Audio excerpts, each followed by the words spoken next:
depuis bon kranga boye beteke ba parcours et j'ai les gros qui ne moneta Yves Malou na Jimbo na moneta éthique Mboukush je m'apprends ma l'argent car parcours le moquer parcours le moquer toi ba mité comprendre Minerval comme batina Judith Nkei na Judith Nkei Paris éthique Mboukush non quoi tini mbongo boliambo Minerval omoni ça n'a pas on a vendre à l'aise son profil en temps so Nathalie bien hein biso papa tangisa biso a kata ndako oyo hein biso ba tanga demande to za papa biso confesse mingi tant to biso to tanga na ta gaza yebi atina mbongo mingi pona biso to tanga pourquoi to be mbongo pona bino botanga bolimité omoni nga ikui pongo nde na jawe na ja bori kité na ja bori kité yo bori kité balba na ja bori kité même si yana na takaja aibi ke nga kui na tanga 20 ans 5 ans et tour à Tongo, 5 ans et tour à midi. 10 ans et 20 ans. 5 ans et tour à Tongo, 5 ans et tour à midi. Et bon, 10 ans et tour à classe. On diplôme. Il y a tout temps. Moi, je ne votais pas, il m'a voté papa, il y a un professeur. Moi, je ne votais pas. Moi, je la koufi. Voilà, tu as fait veste. Il faut te veste. Moi, si tu as tangité, voilà, tu vois le sang. Écoutez, pardon, Jésus. Pomba. Pomba. Tu te crois où?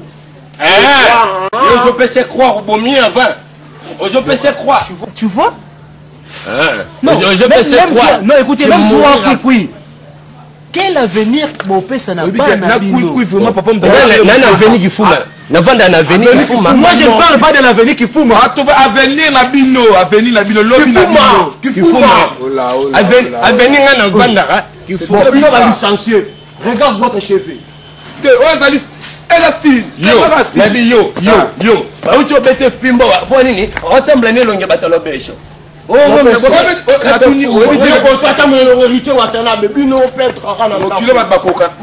il m'a roté. Voilà, papa est avec les professeurs. Papa est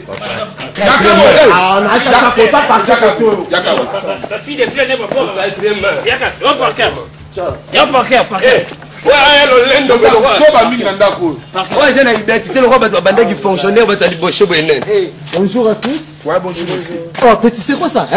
Oh monsieur. Carabou. Monsieur. Monsieur, tu veux me milborer, tu me connais si je suis qui? Non, prof. Ne faut pas se ramasser. S'il vous plaît, monsieur. Comment vous pouvez faire de n'importe quoi? Ça va aller. Vous comprenez? Le problème est ceci.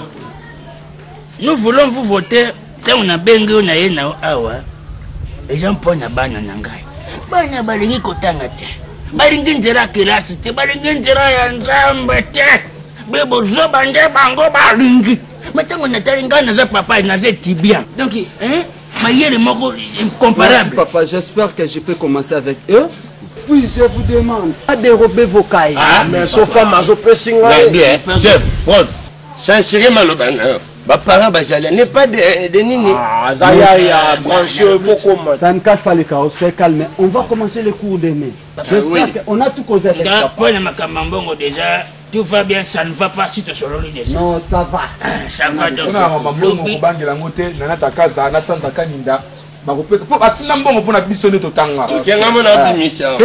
Petit. Mais c'est quoi ça? Tu veux se marquer? Laisse moi-même, je vais partir avec toi.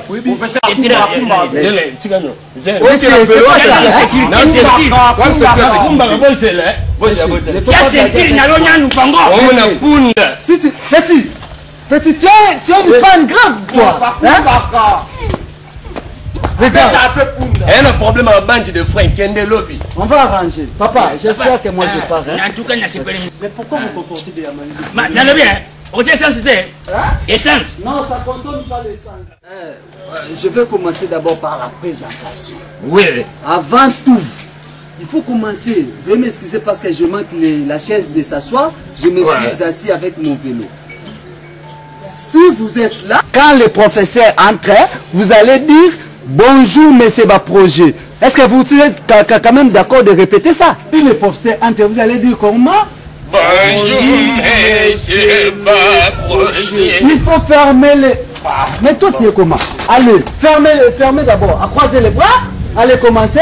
Bonjour, monsieur Baprocher. Répétez-toi.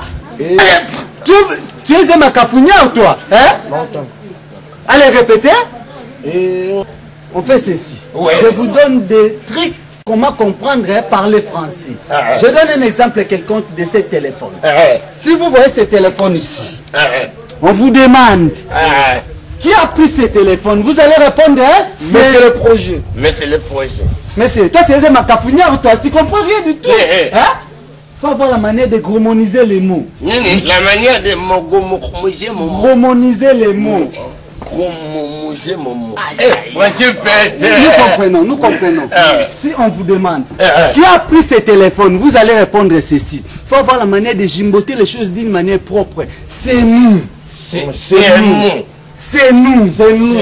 Et puis si on vous demande encore, pourquoi vous avez pris ça? C'est à cause d'argent. Oui. À cause, vous demandez encore. Hein? C'est vous demande encore. Non, si on vous demande encore, merci, c'est compris. Oui. À cause d'argent, allez répéter. À cause d'argent. À cause d'argent. À cause d'argent. Pourquoi? Vous allez répondre, nous sommes d'accord. Pourquoi nous sommes d'accord? Est-ce que tu as gimboté ta mère? Oui. Hein? Oui. Impoli? Oui. Nous sommes d'accord. Oui. Nous sommes d'accord. Si on vous demande pour dire nous sommes d'accord, c'est que c'est vous, on fait ceci. Si on vous dit nous sommes d'accord, vous allez dire que oui. Oui. Allez répondre oui. Nous sommes d'accord. Oui. Nous sommes d'accord. Oui. Nous sommes d'accord. Oui. Écoutez d'abord. D'argent. À cause de... Je vais recommencer. Je vais recommencer. Nana Takaja, mère Nana Takaja, en français. Oui, Nana Takaja a appris la langue française. Et puis je vais vous dire aussi Nani Bomel. Il a pris aussi la langue française. Nous continuons. Oui. Si on vous demande, hein, qui a pris ce truc? Nous sommes d'accord. Ah, mais vous êtes des fous. C'est nous. C'est nous. C'est nous. C'est nous. Tu dis au Pèdre. Moi, je dis au Pèdre. Tu es au Pèdre, tu m'habites, tu dis au Pèdre. Qui a pris ce truc? Nous sommes d'accord. C'est nous, Ayou. Mais vous êtes des topoquets. Si on vous demande qui a pris ce truc, c'est nous. Pourquoi? À cause d'argent. Ok. Qui a pris ce truc? C'est nous. Hein? Allez, continuez. Qui a pris ce truc? C'est nous. Pourquoi? À cause d'argent. Si on... Attention, hein. Oui. Qui a pris ce truc? C'est nous. Pourquoi? À cause d'argent. Vous avez pris ça? Oui. À cause de quoi? À cause d'argent. À cause de quoi? À cause d'argent. Vous êtes maintenant très intelligent. Nous sommes d'accord. Ok. C'est nous. À cause d'argent. C'est nous. À cause d'argent. C'est nous. À cause d'argent. C'est nous. Professeur Soulet, c'est nous. On Nana Takaja, c'est nous. Et à cause d'argent. Pourquoi? Nous sommes d'accord. Ok, c'est ça. C'est nous. C'est nous. Nana Takaja, nous sommes d'accord. Nana Takaja, c'est nous.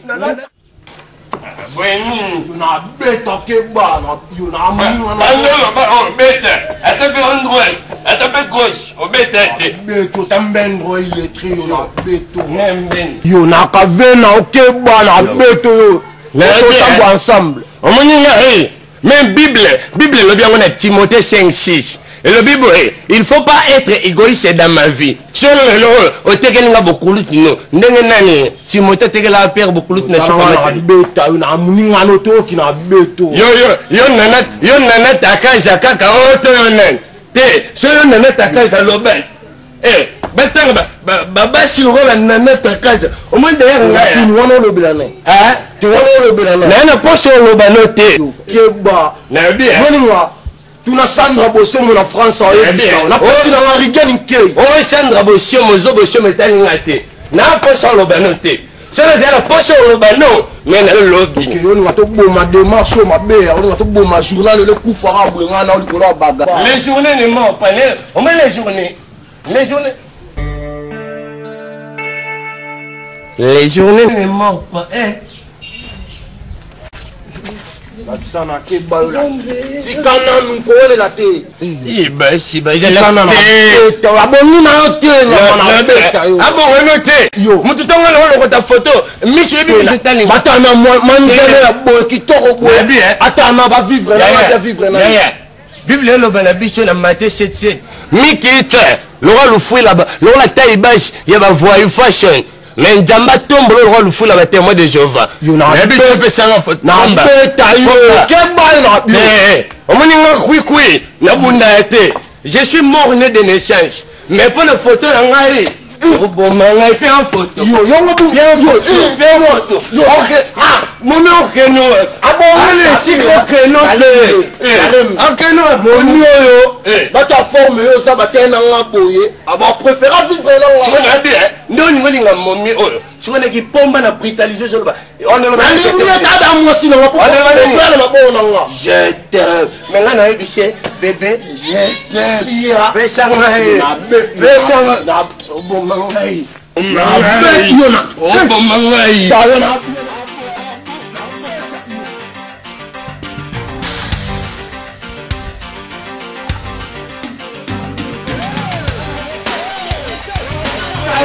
Monsieur,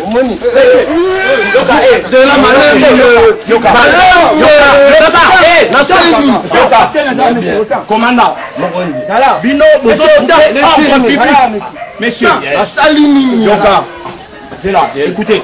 Bino, vous avez troublé l'ordre public. Allez, allez, kaka,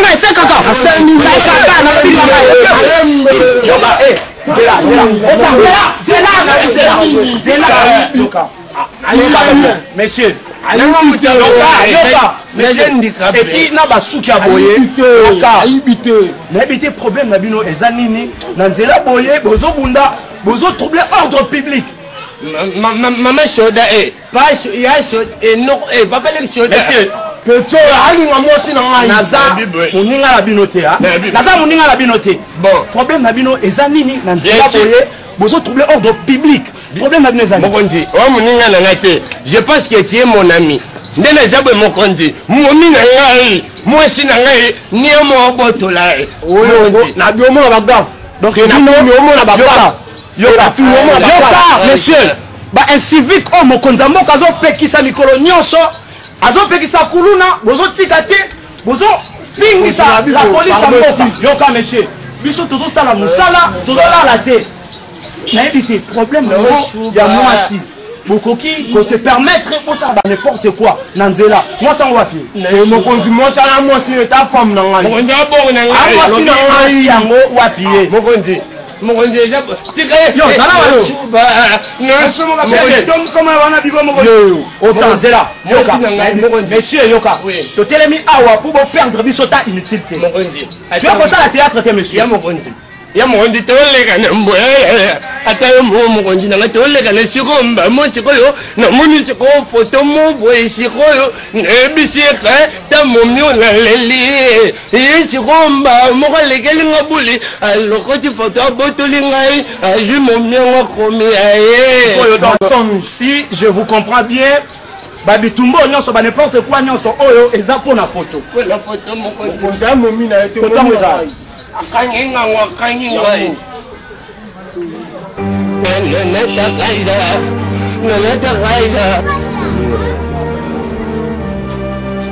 l'assassinat qui c'est vous qui l'avez l'assassiné. Oui. Oui, mon conduit, oui, mon vérité, oui. Vous êtes un criminel. Pourquoi, monsieur? À cause de quoi? À cause d'argent. À cause d'argent. À cause d'argent, oui. Vous avez assassiné ma femme à moi. Oui. Oui. Ma femme à moi. On va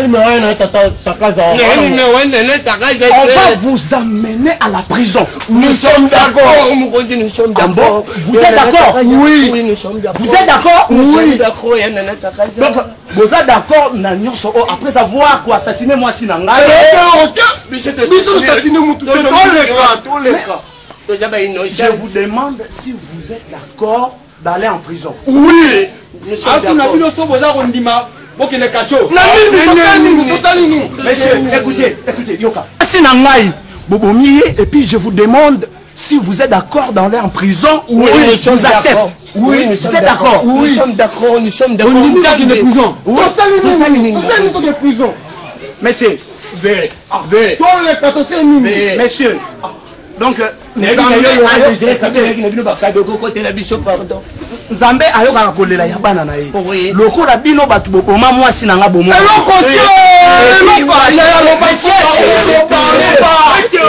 Monsieur, criminel. Monsieur, vous acceptez que bino boma mwasi. Ngala to explique aujourd'hui mina patikisi ba inosha yangu amamakia ayebe lokote. Bon monsieur, biso to telemi awa ngana za na makamna nga ko sala na telemi awa pona sala théâtre na yo.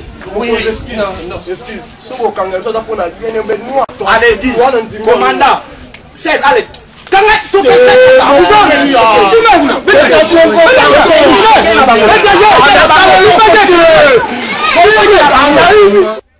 merci vraiment Ming Yanana.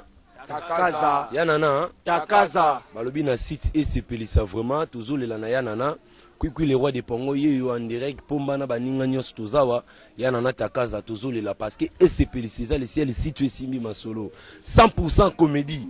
Ceux qui ba sala qui ba comédie oya biso donc toye na niveau mususu Yanana Takaza babi yonde masolo ezala maboko na yo babi site le kito sepelisa ezate ya loba vraiment yate bopia biso ka confiance bo mona mambo abi ezali ba panze kangama jamais ezala contenu ya koyeba kozanga koyeba français et bomisi pomba na kwikwi baki kokoma baki kokangama epa ba policier batu nyonso bo sepela na image yo bo continuer toujours ko soutenir 100% comédie 100% comédie na canal la site moko SPLisa Yanana Takaza tozolela Yanana Takaza tozolela ko banda lelo to komi na site SPLisa Yanana Takaza merci vraiment Yanana Takaza bana baolela bana baleli ebele tofuka matin ofukama ponzi mabiso na bi kenzamba azana yo azana biso mate za kitoko